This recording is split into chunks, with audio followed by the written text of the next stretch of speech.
नमस्कार दोस्तों, 91.2 मेगाहर्ट्ज़ की फ्रीक्वेंसी पर आप सुन रहे हैं बदलते शहर की धड़कन हेलो हल्द्वानी को।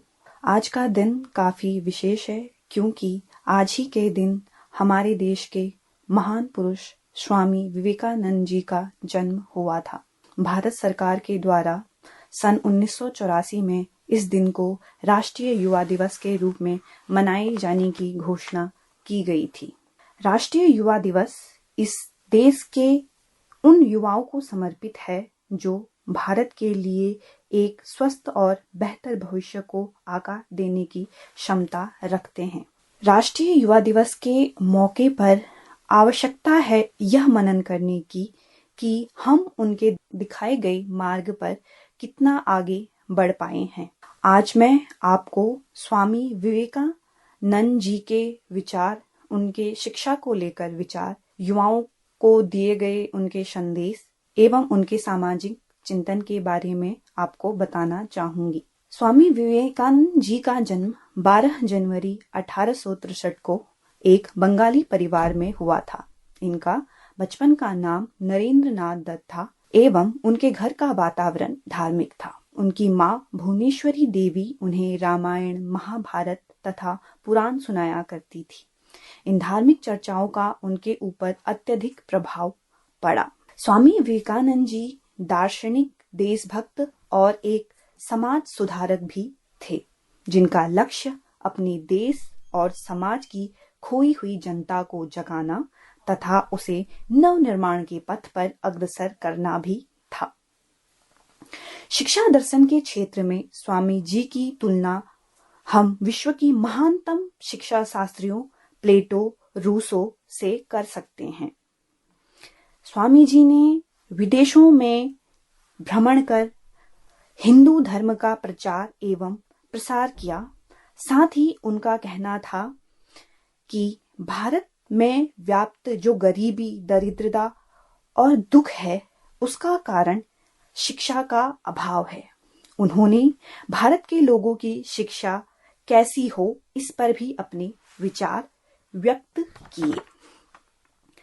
स्वामी जी ने उस समय की शिक्षा को निरर्थक बताते हुए कहा कि आप उस व्यक्ति को शिक्षक मानते हैं जिसने कुछ परीक्षाएं पास कर ली है या फिर जो अच्छे भाषण दे सकता है, पर वास्तविकता यह है कि जो शिक्षा जनसाधारण को जीवन संघर्ष के लिए तैयार नहीं कर सकती या समाज सेवा की भावना पैदा नहीं कर सकती तथा जो शेर साहस पैदा नहीं कर सकती, ऐसी शिक्षा से क्या लाभ है। यानी कि उनका कहना था कि शिक्षा ऐसी हो जिसमें से व्यक्ति अपने जीवन में आने वाली कठिनाइयों, चुनौतियों से लड़ सके, वह समाज सेवा कर सके। ऐसी शिक्षा विवेकानंद जी चाहते थे।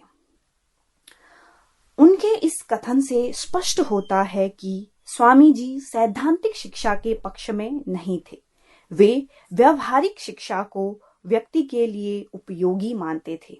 उनका कहना था कि व्यक्ति की शिक्षा ही उसे भविष्य के लिए तैयार करती है, इसलिए शिक्षा में उन तत्वों का होना अत्यंत आवश्यक है जो उसके भविष्य के लिए महत्वपूर्ण हो।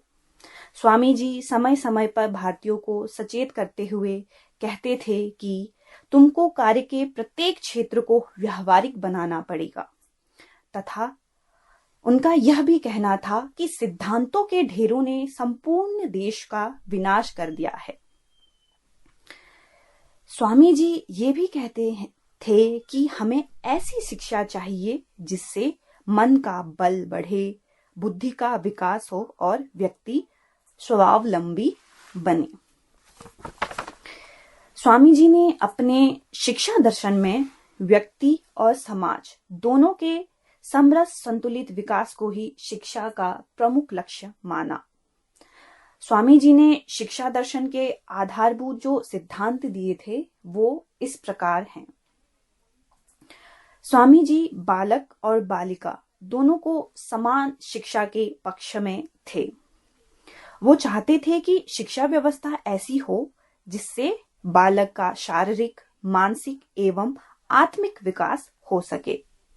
और साथ ही उनका ये भी कहना था कि धार्मिक शिक्षा केवल पुस्तकों द्वारा ही न देकर उसे आचरण और संस्कारों द्वारा दी जानी चाहिए। देश की प्रगति के लिए उन्होंने तकनीकी शिक्षा की व्यवस्था पर भी जोर दिया।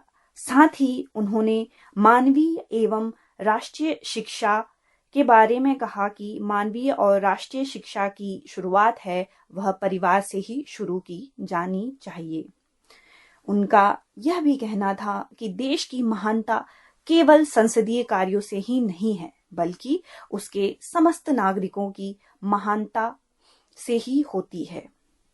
और नागरिकों को महान बनाने के लिए उनका नैतिक तथा आध्यात्मिक विकास परम आवश्यक है, यह स्वामी जी का कहना था। और जो सबसे महत्वपूर्ण बात है वो यह है कि उन्होंने अपने आजीवन भर इस बात पर विशेष बल दिया कि अपने ऊपर विश्वास रखना। स्वामी जी का कहना था कि खुद पर विश्वास करो, श्रद्धा की भावना विकसित करना ही शिक्षा का महत्वपूर्ण उद्देश्य है, यह स्वामी जी का कहना था। उन्होंने यह भी बताया कि विद्यार्थियों को जो शिक्षा उपलब्ध कराई जाती है तो उनके पाठ्यक्रम के अंतर्गत उन्होंने उन सभी विषयों को सम्मिलित किया जिनके अध्ययन से आध्यात्मिक उन्नति के साथ साथ बौद्धिक उन्नति भी संभव हो सके।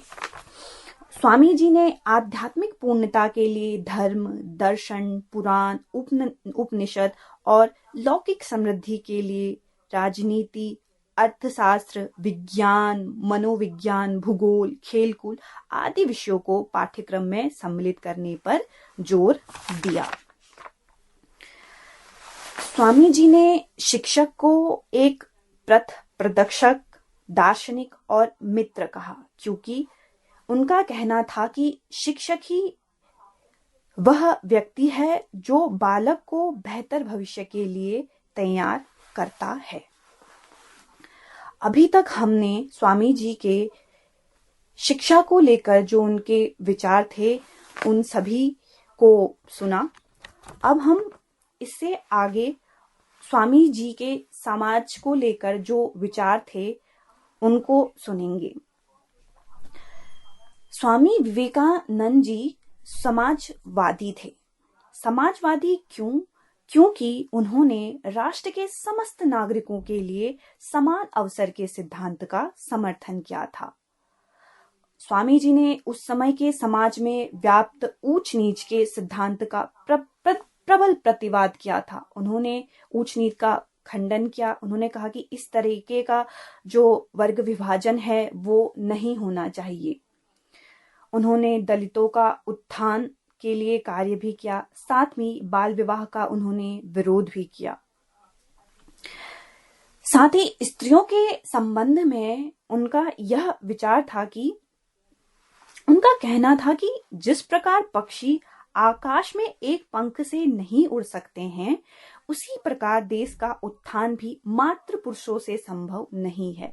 इसलिए उन्होंने कहा कि स्त्रियों को पुरुषों के समान ही शिक्षा प्राप्त करने का सुअवसर सुलभ होना चाहिए, तभी देश का विकास संभव होगा, यह स्वामी जी का कहना था। उन्होंने यह भी अनुभव किया कि कोरे आध्यात्म से ही जीवन नहीं चल सकता। जीवन चलाने के लिए कर्म आवश्यक है। स्वामी जी ने कर्म पर बहुत ज्यादा जोर दिया। इसके लिए उन्होंने शिक्षा के द्वारा मनुष्य को उत्पादन एवं उद्योग कार्य तथा अन्य व्यवसायों में प्रशिक्षित करने पर भी बल दिया। इस प्रकार हम देखते हैं कि स्वामी विवेकानंद जी के विचार, दर्शन और शिक्षा अत्यंत उच्च कोटि के हैं। उनके विचार जीवन के मूल सत्यों एवं तथ्यों को समझने की कुंजी हैं। 21वीं शताब्दी के बदलते परिवेश में जहां सूचना और प्रौद्योगिकी का युग चल रहा है, ऐसे में स्वामी जी के चिंतन को अपनाया जाना आवश्यक है। आज का युवा जो अच्छे भविष्य के लिए लगातार दिन रात मेहनत कर रहा है, तो वहीं दूसरी ओर वह परीक्षा परिणाम में सफल न होने पर हताश एवं अपना आत्मविश्वास खोते जा रहा है। ऐसे में आवश्यकता है स्वामी विवेकानंद जी के विचारों को याद करने की, जो सभी के लिए प्रेरणा स्रोत हैं। उनका विचार उठो, जागो और अपने लक्ष्य की ओर बढ़ो सभी युवाओं को बहुत ज्यादा प्रेरित करता है। साथ ही मैं युवाओं से कहना चाहती हूँ कि युवाओं का कर्तव्य है कि वे स्वयं एवं अपने परिवार, समाज एवं राष्ट्र के प्रति जिम्मेदार बने। इसी के साथ ही आप सभी को राष्ट्रीय युवा दिवस की हार्दिक शुभकामनाएं। धन्यवाद।